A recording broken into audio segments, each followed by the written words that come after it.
Welcome to Part 2, Unit 3, Chapter 1, Word.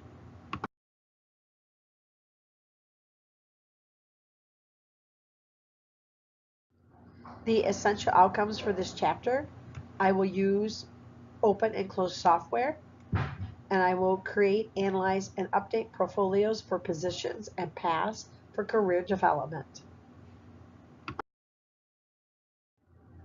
Basic features in Word 2016.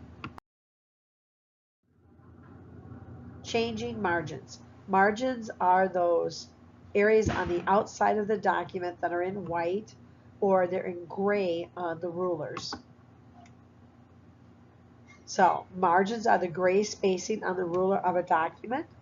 To change your margins, you will go to the Layout tab on the menu bar, click on Margins, and you're going to go all the way to the bottom of the page, and then you're going to select Custom Margins. When your Page Setup dialog box opens, you then can change your margins, your top, left, bottom, and right. After you have changed your margins, click OK.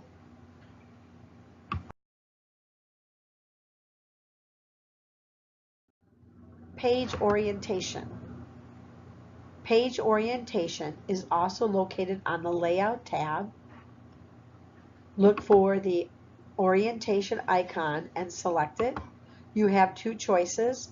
You can do Portrait, which is the default setting, which is 8.5 by 11. That is the most commonly used and the default setting for Word.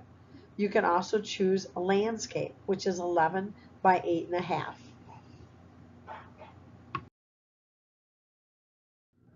Changing line spacing. If you go to the Home tab and you find the little paint can, to the left of it, you're going to see your line spacing icon. At the very bottom, you're going to see add space before paragraphs and remove space after paragraphs. Above it, you're going to see what the line spacing of the document is set on. In this case, the line spacing for this document is 1.15. Horizontal paragraph alignment. This horizontal alignment is aligning paragraphs and text from left to right margin. On your Home tab, underneath the paragraph ribbon toolbars, you will see your horizontal paragraph alignment. They are to the left of your line spacing. Left alignment blocks the text up against the left margin. That is the default setting. Center alignment centers text on the page. Right alignment blocks text up against the right margin.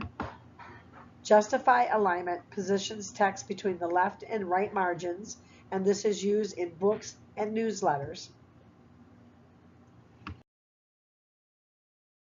Inserting a header. If you go up into your top part of your document and double click, you are able to insert a header. Use Control R to get to the right side of the margin. In most of the assignments you are given here, you will type in your name on the first line, hit enter. Then you will type in the date, hit enter. Then you will type in the time and hit enter. To get outside the header, double click inside the document or double click inside the document. When you're done, if you look at the example, you notice that I have the name, the date, and the time on the right side of the document.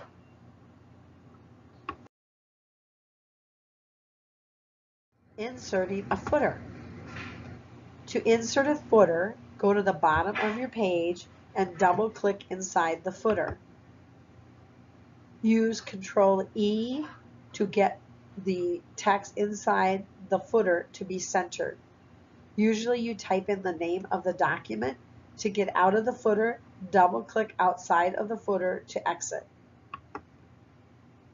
When you're done, notice I have Class Activity 3-1 and it is centered. Searching for words and viewing side by side. Finding words or definitions in a document. Control plus F is the shortcut for finding words in a document. When I hit Control plus F on the left side, the navigation bar will open so that I can search for words. If I type in the word I want to search for and hit enter, I will get the results. The results will show all of that keyword in the document.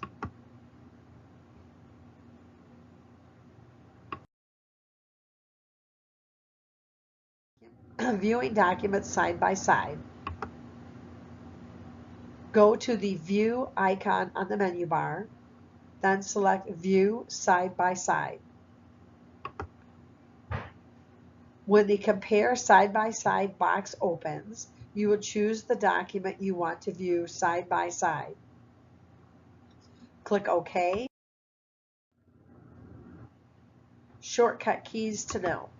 You need to know Control A, which selects an entire document, Control C, which copies, Control E, which center aligns, Control F finds a word, Control N opens a new document, Control R aligns to the right, Control S saves the document, Control V pastes cut or copied material, Control X deletes, Control Y undoes, Control Z redos, and then F7 spell checks.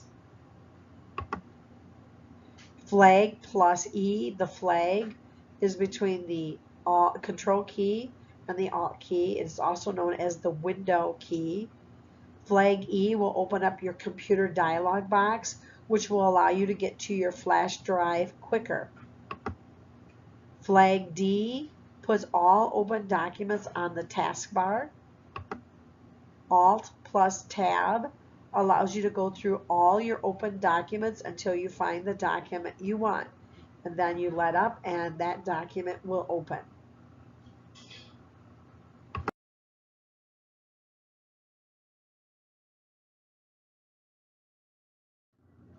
Congratulations, you have just finished part 2. Go to the class website and download the Unit 3 Chapter 1 shortcut worksheet. Save the worksheet inside your Chapter 1 folder on your flash drive. Complete the worksheet on your own. No sharing of answers. First, go through the worksheet and answer the shortcuts that you're sure of. Then review the shortcut keys list in the PowerPoint, practice them, and then finish the worksheet. Share the worksheet with your teacher through Google Docs. Remember to put your first and last name in front of the file name. Make sure you also share through Google Docs. Go to the class website and review on Quizlet for your Chapter 1 shortcut quiz. When you are ready to take your quiz, please let your teacher know. Then continue on to the next slide.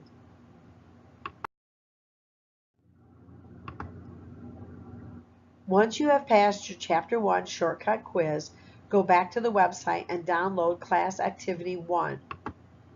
Save it inside your Chapter 1 Word folder. You are to format your class activity document using all of the skills presented in this video. Make sure you know how to use all of the skill sets presented. When you have finished your class activity, call me over for review. I will be asking you to demonstrate specific skills, so make sure you are ready to demonstrate. Congratulations, you have just finished part 2. Make sure you have shown me your completed class activity, you have taken your quiz, and that you have shared your worksheet with me on Google Docs.